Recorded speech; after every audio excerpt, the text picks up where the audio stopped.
Թոփ 10 նյութերի ամփոփումը Եվրամեդիա 24-ի եթերում։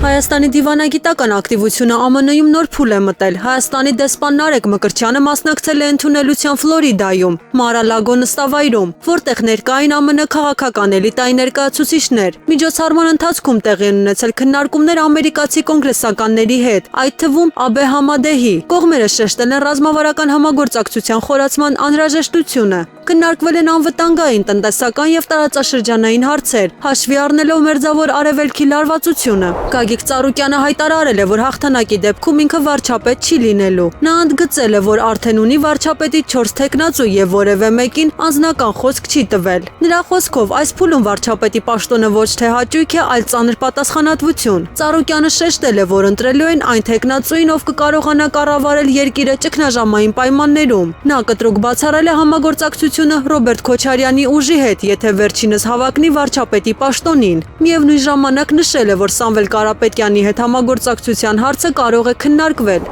Վարչապետ Նիկոլ Փաշինյանը մեկնաբանել է իր հանդիպումը Ռուսաստանի Դաշնության նախագահ Վլադիմիր Պուտինի հետ, հերքելով լարվածության մասին տեղեկությունները։ Նրա խոսքով հանդիպումը անցել է աշխատանքային ճաշի ձևաչափով եւ եղել է ընկերական։ Փաշինյանը նշել է, որ քննարկվել են ընթացիկ հարցեր առանց նոր կամ գաղտնի թեմաների, սակայն լրատվամիջոցների մի մասը պնդում է, որ հանդիպումը լարված է եղել։ Նշվում է, որ քննարկվել են նաեւ ինտերնետի սահմանափակման հարցեր։ Ըստ որոշ աղբյուրների Մոսկվան կարող էր ճնշում գործադրել հայկական կողմի վրա։ Իրական մթնոլորտը մնում է մասնակիորեն փակ դռների ետևում։ Հայ առաքելական եկեղեցու Ռուսաստան եւ Նոր Նախիջևանի թեմի առաջնորդ arczepiskopos Եզրաս Ներսիսյանը կոշտ հայտարարությամբ է հանդես եկել իշխանությունների հասցեին։ Նա նշել է, որ Հայաստանը ապրում է ծանր եւ վտանգավոր օրեր։ Սրբազանի խոսքով իշխանությունները նպատակային արշավ են վարում հայ առաքելական եկեղեցու դեմ։ Նա այս գործընթացը գնահատել է որպես հարված ազգային ինքնությանը։ Եկեղեցու ներկայացուցիչը ընդգծել է, որ նման քայլերը կարող են լուրջ հետևանքներ ունենալ հասարակության համար։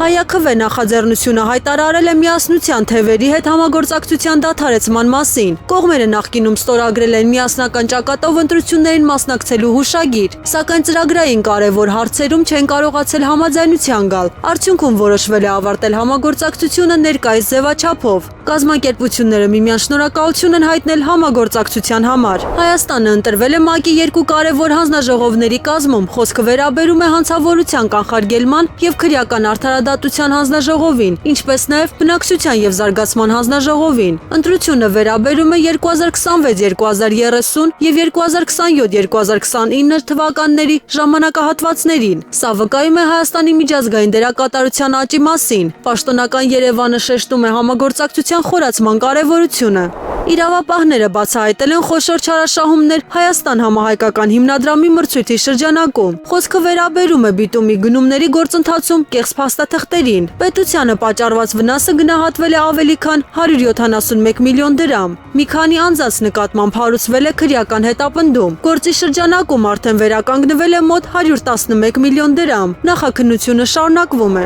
Հայաստանի Հանրապետության կրթության, գիտության, մշակույթի եւ սպորտի նախարարությունը հաստատել է դպրոցների տնօրենների հավաստագրման քննությունների ժամանակացույցը։ Քննությունները կանցկացվեն ապրիլի 17-ին, 18-ին, 22-ին, 23-ին, 27-ին եւ 29-ին։ Նրանք տեղի կունենան Երևանում, Կառավարական տուն համար 2 շենքում։ Հավակնորդները պարտավոր են ներկայանալ անձը հաստատող փաստաթղթերով։ Նրանցից պահանջվում է ներկայանալ քննությունից առնվազն 30 րոպե առաջ։ Հայաստանի Հանրապետության կենտրոնական ընտրական հանձնաժողովը արտահերթ նիստ է գումարել կարևոր որոշումներ ընդունելու համար։ Խաղաժամկետ դադարեցված մանդատից հետո պատգամավոր է նշանակվել Գագիկ Սարգսի Համբարձումյանը։ Նա ընդգրկված էր Հայաստան դաշինքի ընտրական ցուցակում։ Կենտրոնական ընտրական հանձնաժողովը նաև որոշել է հրավիրել Միջազգային հանրապետական ինստիտուտին դիտորդական առաքելություն իրականացնելու համար։ Բացի այդ, հավատարմագրվել է հայ առաջադեմ երիտասարդություն ՀԿ-ն որպես դիտորդ։ Ղազախստանի իրավապահ մարմինները բավարարել են Հայաստանի գլխավոր դատախազության միջնորդությունը։